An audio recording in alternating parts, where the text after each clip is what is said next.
Hi, Derek Thomas, Monday Morning Critic. How's everybody doing today? Good. Good. Derek. Hi, Good to Derek. see you. Good to see you. Good. So I'm going to condense this into 10 minutes as best I can. I'm not sure I'd ever recommend tissues for a trailer up until now. I'm a grown man, like have tears in my eyes in a minute and a half trailer, which is almost unheard of. Do you think part of that is the universal appeal of Peanuts, right? Because it's one of the very few shows you could be 3 or 93 and love it all the same. Correct. No, I agree. Yeah. I mean, I think that's the unique thing about the brand. There's somebody and some character in that comic strip that everybody can relate to. And every one of those characters is a piece of my father, which he kind of passed down to myself and my son, Brian. So it's universal and it's timeless.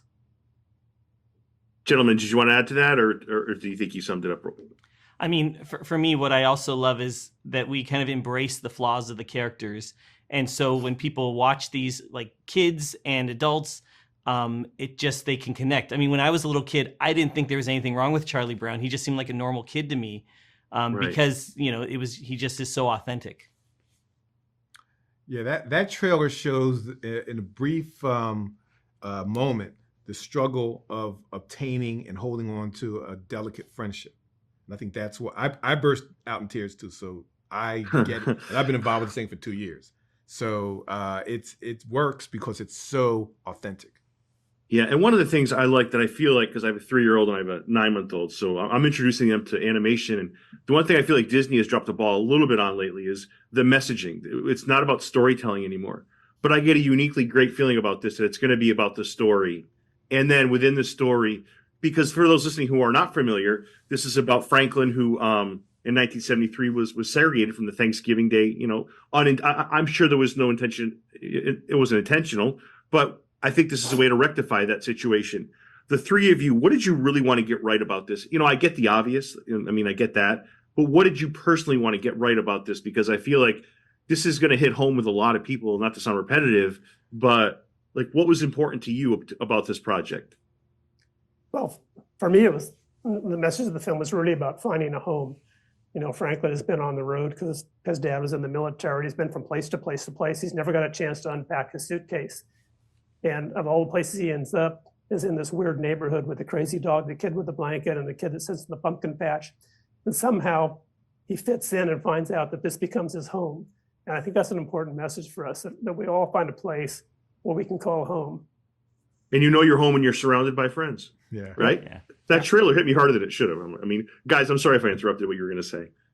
Well, finding a seat at the table, we happen to have a very strong visual metaphor that is a bit on the nose, actually. But so getting to the point where it's not cliche, making it feel perfectly organic, that was our challenge. And I think the story is very well crafted. It's very heartfelt. There's a lot of emotional content that leads to the moment where he takes his rightful seat at the table. So it doesn't feel contrived. And it's an extremely powerful thing. Even in a trailer, it's another reason why you burst out in tears. Yeah. I didn't feel like I was getting hit in the head with a message. I felt like I was watching two kids become friends. I feel like Franklin was finally getting the love he deserved. That's what I felt. I didn't feel like I had to think this way or believe this way. Right. It was just a freaking story. And I look forward to watching this with my daughter Lucy, ironically. And I think we're going to really love this. I can't to tell you. It's February 16th for those listening or watching. I can't tell you how psyched I am for this thing. I can't even tell you. I think to your point about messaging versus story, that was the goal, is that any message that's there is coming out organically. That at its heart, this is a story about two kids who find each other and find that their differences and the things they share in common are bringing them together. And that it's about a kid learning he can be who he is and have friends. Yeah. Yeah, friendship is a give and take. My friendship with these guys was a give and take. Working on this project made me feel like Franklin. I'm coming in. He came into a world that was already established. Snoopy and Charlie Brown and Peppermint Patty. This is a world he walks into, and they were already a cadre of quirky kids. I walked into this group of quirky guys, and I'm a quirky guy. So I remember Craig saying one time, Craig said, "Are we talking about Franklin right now?" When you're writing, you're going scene by scene, And I was talking about some scene that was very personal to me in my life. And Craig Are we talking about Franklin right now or you? And I was Right. like, I said, I don't know. I don't know. And for those listening, Rob, Franklin shares your last name, and that's not a coincidence. For those who might not be aware of the story, right? If you wanted to just touch on that for a second. Yes. Sparky Schulz, Craig's dad, was a genuine fan of my work, which I never quite understood. I did feel we're not worthy. But he would tell me why. He would say, your characters are great. You know, Peanuts is built on great characters. Your strip is built on great characters. And one day he called me and said, you know, Franklin's got no last name. I wonder if you wouldn't mind, I would like to give him your last name. And that took me aback a little bit. And I just went, wow, like it just struck me in the heart.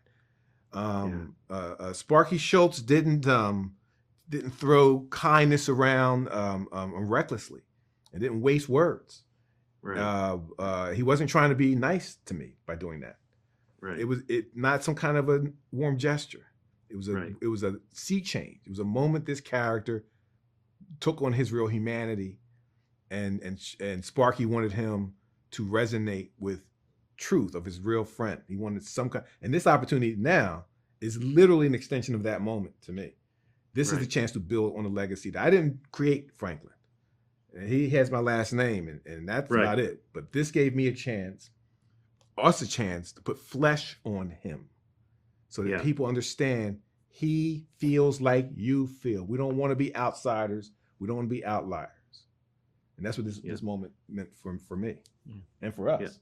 Yeah, totally. Yeah, and I think, Craig, there's a lot that your dad got right. I mean, I think we're talking about Franklin, but just share some of the things. I mean, I remember being a kid at the table, reading the comics while my dad was making dinner. I mean, this show has touched upon countless lives, right?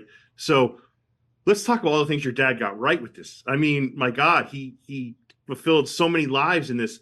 What are some of your favorite things that Charles did create that came out of Peanuts, right? We get the Franklin part, but outside of Franklin, what are some special things that you really? My personal favorite is the focus was always on the kids. Like the teacher was, I mean, that's one of my favorite things. Like, what are some of the things that came out for you guys when it came to his work? Well, I think for me, I mean, after reading basically almost 18,000 comic strips, you know, when you read them as a child and you read them as an adult, they take on a totally different flavor. And that has been sort of awe-inspiring to me to read them now as we write these stories. You know, we've done 6 or 8 specials with Raymond now on these things. And I think what's really impressive is how much of his vocabulary has fallen into the vernacular of the language. You look in the dictionary now, and the security blanket, and the psychiatric booth, and I mean, just all these things he created out of nowhere, and the shelf life they have is what's really impressive. You know, people just don't get tired of Lucy pulling the football, and they know it's going to happen, and yet she still pulls the football. And Linus is always dragging this blanket around for 70 years now, and he still hasn't outgrown it. It's an impressive legacy, and that was his comment. Says, you know, when asked about his legacy is something that lives well beyond your lifespan, and I think Peanuts will. Mm-hmm.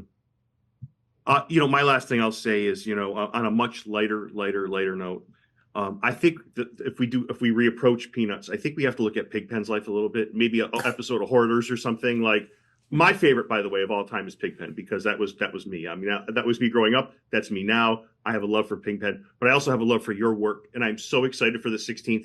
Give me one word to describe what people are going to feel after the 16th when they watch this. Or 2. Warm?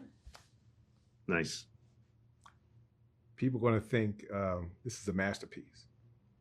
Nice. I think friendship, for me, one of the most powerful scenes is the scene where you see Franklin and Charlie Brown's hands come in, and Raymond did this beautifully, and they shake hands for the first time. You see the joining of 2 different cultures becoming friends. So I think really friendship and home are the 2 words that stick out to me. Guys, thank you all for your beautiful work and affecting year after year and the generations you're hitting. Thank you for all this as a father, as a fan. Thank you all. Thanks Thank for you. speaking with us.